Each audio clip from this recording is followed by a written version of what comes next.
It's an honor to be speaking to you from Collision at Home. I'm Davida Herzl, co-founder and CEO of Aclima. Aclima maps global pollution at human scale.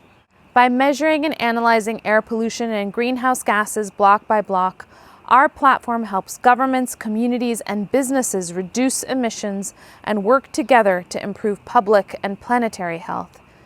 Today, I'll be talking to you about the way air pollution has been changing around the world during the COVID-19 pandemic. COVID-19 has made the essential visible to all of us. It has revealed that public health is the essential foundation of a functioning economy, and that each breath connects us to the planet and each other. We have come face to face with a painful truth, that we destroy our own health through the same means by which we destroy our environment. Because pollution isn't just changing the climate, it's also making us more vulnerable to infection, to illness, and premature death. The words of Christiana Figueres resonate.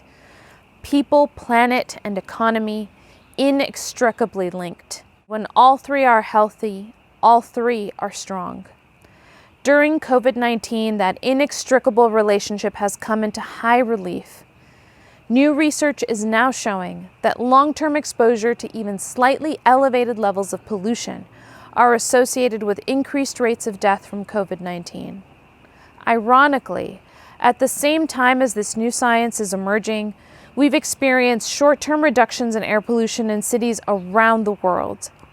Physical distancing efforts to slow the spread of COVID-19 have resulted in decreased emissions from traffic and many other sources. And that's why in January and February, we saw nitrogen dioxide plummet in China. And in February and March, the same pattern emerged in the United States and Europe. Here in California, we saw reductions in every single county across the state. And while the science of measuring air pollution is very complex and many factors influence the levels of pollution we see at any particular moment, when we look at air pollutants and greenhouse gases during shelter in place, we see a consistent pattern of decreasing pollution reflecting reduced human activity. According to the American Lung Association State of the Air report released in April, air pollution worsened in the 2 years before the pandemic, and half of the United States population now breathes unhealthy air. Globally, that figure is a staggering 92%. With air pollution causing about 7 million people to die prematurely every year. This is why the World Health Organization has called air pollution one of the top threats to global health. But it's not just the mortality figures that are stunning.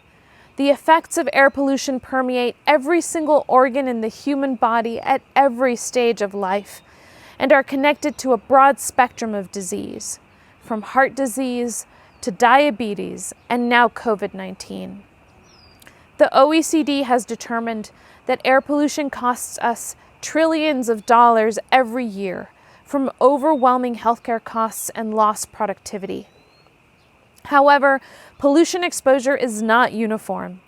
Aclima's research has shown that air pollution can be up to 8 times worse from one end of a city block to another, year after year, meaning that it really matters where you live.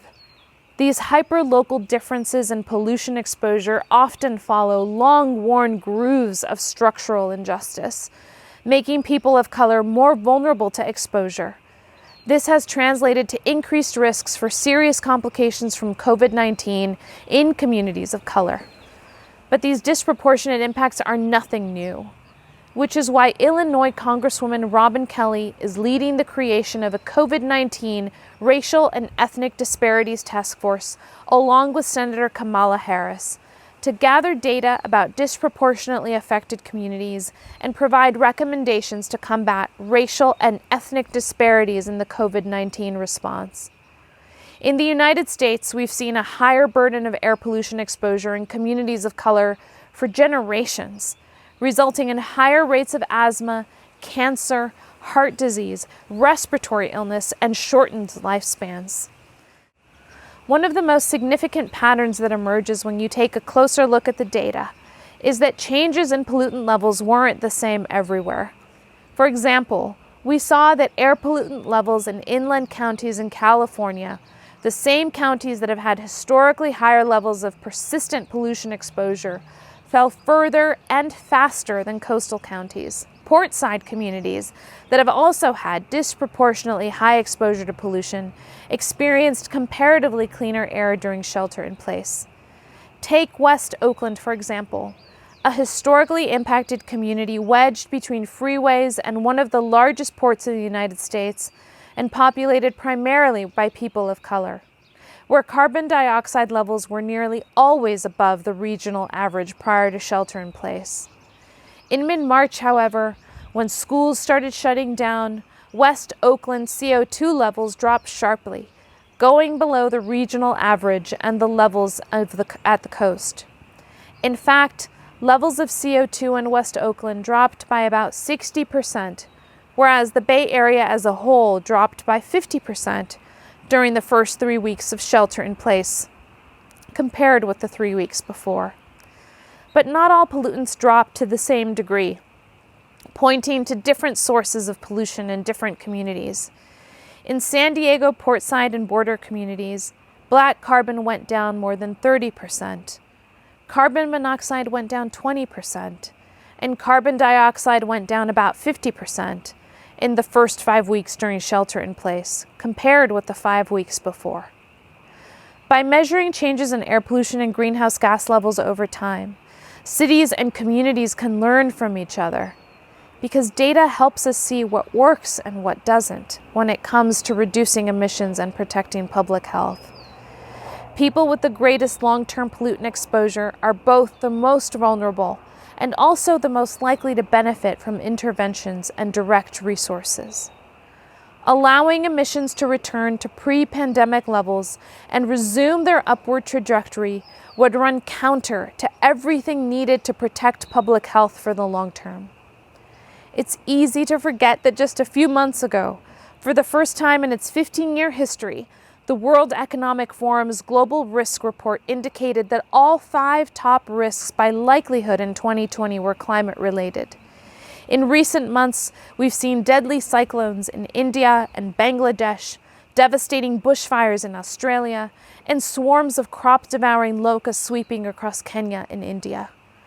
Earlier this year, NASA, NOAA, and the UK Met Office confirmed that the decade ending in 2019 was the warmest on record, and Wall Street acknowledged the threat of climate change to the global economy. Shaila Raghav, SVP of Climate Change at Conservation International, reminded us earlier this year that we have everything we need to solve climate change right here, right now, within nature, within humanity, and within ourselves. While new therapeutics and vaccines to stop the pandemic are still in development, we have what we need to reduce emissions already in hand. For example, we know that methane is about 30 times more potent than carbon dioxide as a short-lived greenhouse gas.